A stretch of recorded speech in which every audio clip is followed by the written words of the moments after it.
And so then... I'm not playing these reindeer games. Reindeer games? I'm not playing these reindeer games. You're taking us. I'm getting in this cab, and we're going right now. So then... And then he started like, no, you have to get in. And you went, no. Nope. We're going. We're going. I'm getting in your cab. We're going.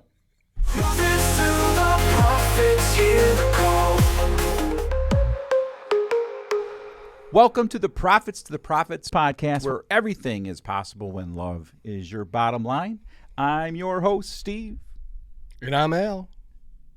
And all are welcome here, business professionals, entrepreneurs, tradespeople, scientists, Sherpas, and simpletons. Anybody. Everyone.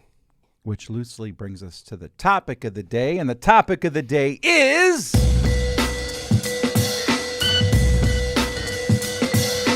grace, strength, and peace, facing tough situations with a healthy mindset. You have situations that, they're not their fault specifically, that you have to navigate. But resentment is just a toxic way of going through life, and it'll actually cause more problems along the lines of whatever it is you're dealing with. And so you have to take what? I would take steps of releasing that. Well, first of all, responsibility. Yeah. Got to take responsibility. But if you take responsibility, what does it benefit? I'm going to ask you because I don't even have an answer. Why would you want to take responsibility for something that truly isn't your fault? So something happens to you and you're harmed and you are holding on to resentment. Right? And you're carrying that with you. I think what you're taking responsibility for, if that's what you're saying, I'm going to release something and hold on to something else. Mm-hmm. You can choose, no matter how you feel. Mm-hmm. And I think here, like, you take personal responsibility instead of being a victim of something, right? Yeah. It's like I'm going to reject victimhood. Yeah. I'm just going to reject it. If it's a harm that's done to you, right? There's things that aren't really your responsibility. Yeah. But again, you can take responsibility for how you act and react to it. Oh, absolutely. So you have some sense to grab control over the situation in a way. But what does control do for you, though? I don't understand. Why control? Why to control a situation? Yeah. Well, to control, it feels good to know that ultimately it's in our hands with the help of God to make the changes that we need to make. Your perception and how you respond and how you look at life is in your control. Is in your control, yeah. Yeah, that reminds me, like, there's a Bible verse that, I was kind of looking up here. That's kind of, in a sense, really hits home for me anyways. So if you're in a bad situation, let's say you're, like you talked about, your spouse is your enemy, right? Mm-hmm. Or your boss is your enemy. Mm-hmm. That's true. Like they're treating you bad. That's true for many people out there. Mm-hmm. Yep. And they're choosing to do bad things to you, harm you, be spiteful, vindictive, whatever. Like I remember my wife getting together, one of her first jobs after we got together, her boss at this bank was like not doing her job and then changing things so it looked like my wife didn't do her job. So my wife had like a backup of 3 months of work that this woman was just supposed to hit a button and approve. Mm-hmm. And this woman fudged all the stuff my wife did just so that she didn't, all she had to do was like click a button, she said. But thankfully my wife is an extremely organized perfectionist. Just recorded everything. Took everything, because she's like, getting no help from this woman and whatever. She took everything to the boss above her and dropped it, all the proof on her desk and said, I'm quitting. Here's the proof of all the stuff this woman has, swept under the rug and blamed on me. Yeah.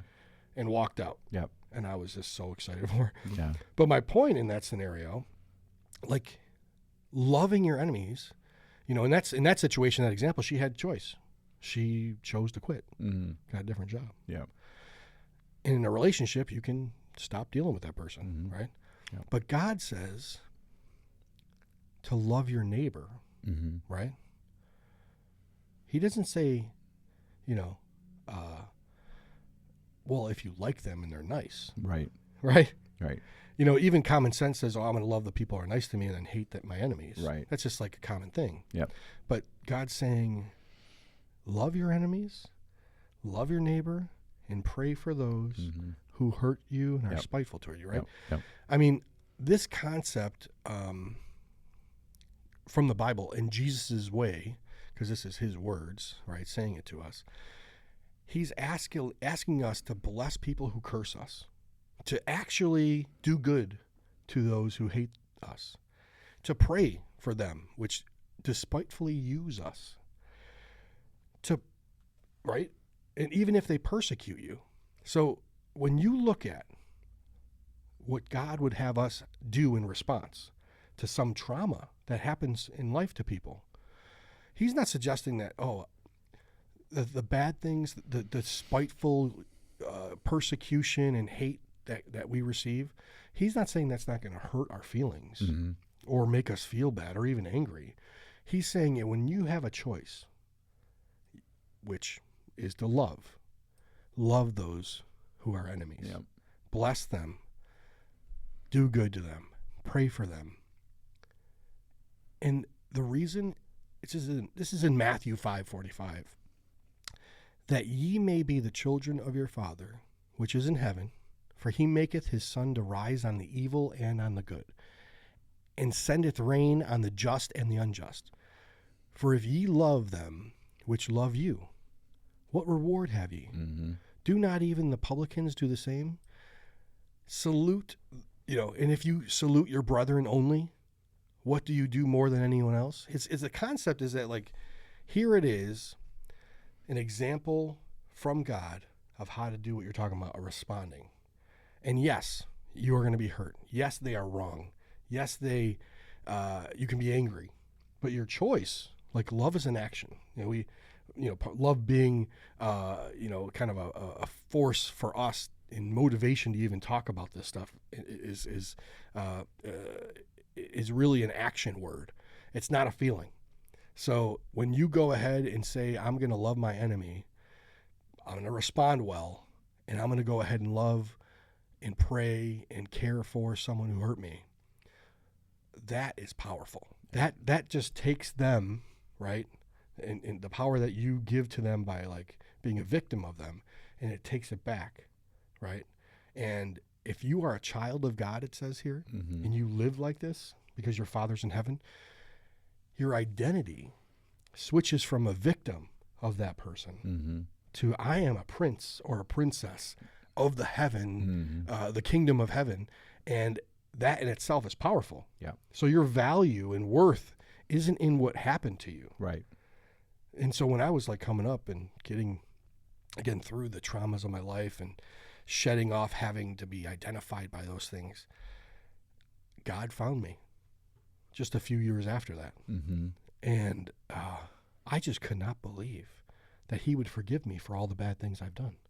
And then hearing that I'm supposed to forgive others, even the people who hurt me, that was amazing. Yeah. I mean, it was just like, whoa, freed my whole perception up. And it was locked for a long time. Yep. So I totally know exactly what you're talking about. And I've seen this journey in my own life. And it's amazing. A lot of you probably relate to that. I don't know if you have any stories or anything like that. Certainly do. Conflict. I've learned actually, and here's to take what you just said and kind of go a little bit deeper.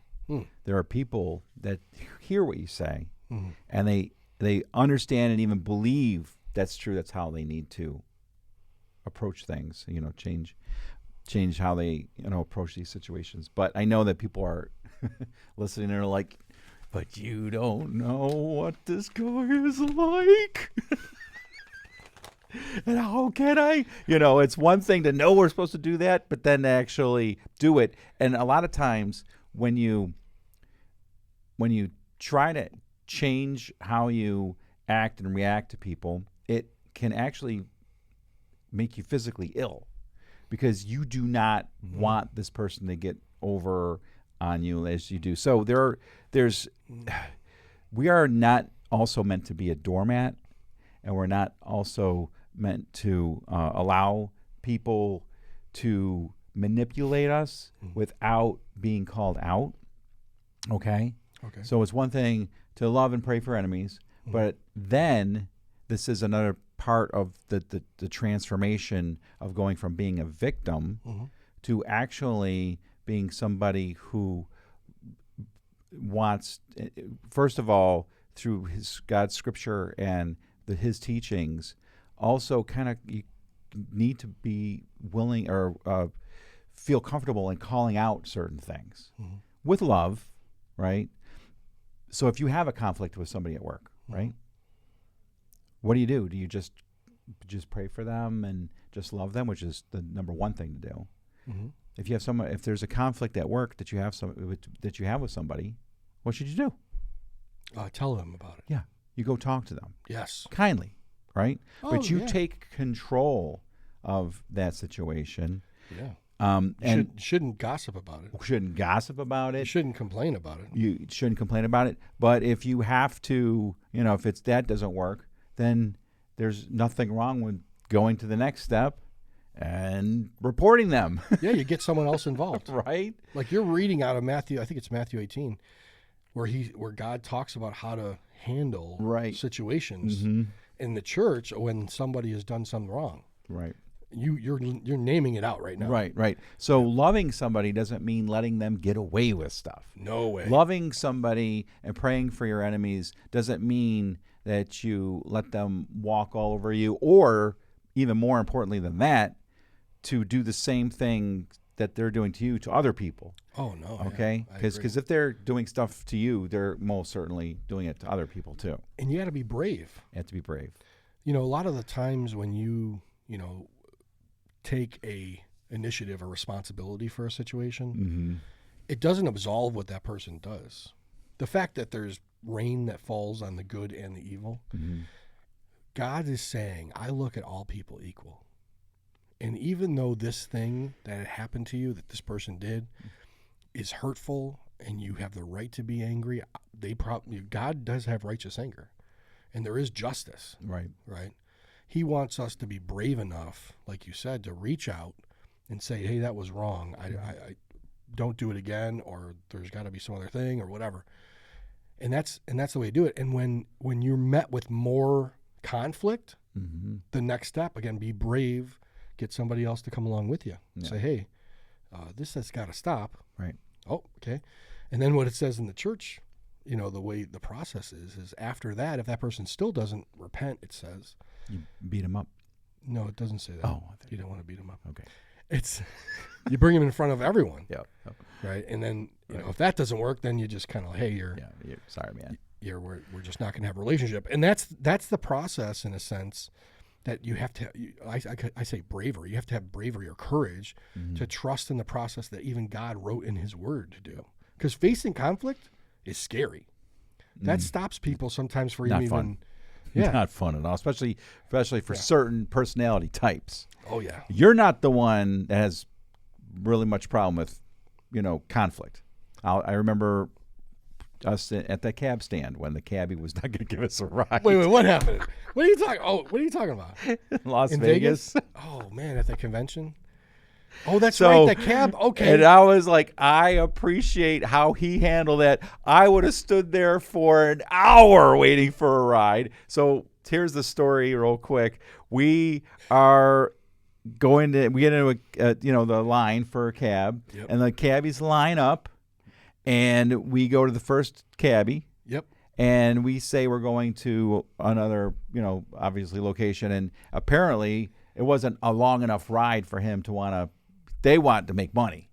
You think that's what he did? Yes. That was his motivation. Yeah, I'm pretty sure. Yeah. So since we were only like going a mile or two, he's like, no, just go to the guy at the end or something like that. I don't know. They probably know each other. Whatever. They blew us off. Sent us to another cabbie. We go down there to the last cabbie. I think it was a second thing. I think we got blown off twice. Did we? Okay. That's why I was like, no. Okay. So they sent us. I know it was the last cab in line, and so we go down there, and that cabbie says, "No, that's not how it works. You have to get the first cab because it's a first come, first serve, next up, whatever. Yeah, the rule of cabs. And so the cabbies were kind of, going jostling back and forth. And you, I said, no, you're taking us where we're going to go. I'm not going to play this game with you. yeah, that's the nice. He made it sound very nice the way he just said. That's what I said. I didn't say it. I didn't say it any other way. You said. And so then I'm not playing these reindeer games. Reindeer games? I'm not playing these reindeer games. You're taking us. I'm getting in this cab, and we're going right now. We're not playing these reindeer games. You're taking us right now. So then. And then he started like, no, you have to go. And you went, no. Nope. We're going. We're going. I'm getting in your cab. We're going. So he took us. And I was talking to Steve like, I'm giving this guy a big tip. I think I gave him $100 bill. It was at least 50. At least. I know I gave him some money. I said, listen, it was. Like, you don't understand. He was like. These guys think they're blown. Oh, we don't want to take the mile away drive, right? Because they're going to get like $3. And they missed out on like a massive tip. Yeah. My point was like, for me, they would have sent us around again. Right. Which is silly. So this is exactly what I'm talking about, is that we were talking about conflict and avoiding conflict. Sure. And I told you there while we were in the cab, I'm like, oh my gosh, I can't believe you did that. Because I'm the opposite. I'd be like, oh, okay, you go up there? I would have walked up there. He said I'm supposed to go with you. No? Okay, I'll go down here. I would have been back and forth for like an hour. It was so weird. I was surprised that they were doing that to us. I noticed the pattern right away after the third. I was just like. You popped a cork. But. And, I did not. And it was, you didn't use any. I didn't swear. You used the F-bomb quite a bit. I did not. I'm just kidding. But you said, what you needed to say, and then at the end of it, you didn't like remain a victim. You tipped the guy. It was at least 50. I think it might have been $100. Yeah, I mean, he benefited from being the one to take us. Right. My point in that scenario, in whether or not I was stern. You were stern. I think it was an appropriate amount of sternness. But I noticed we were going to become a victim.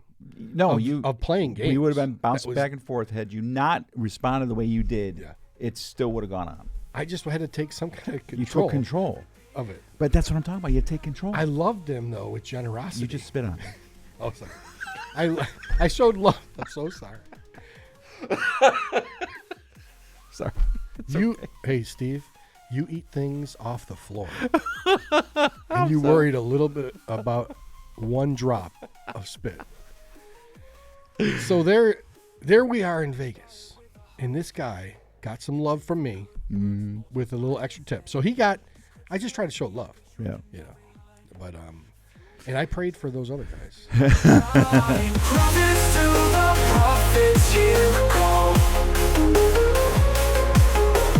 Building up your life so you stand tall. Faith and fire driving every beat. Motivation grounded with a holy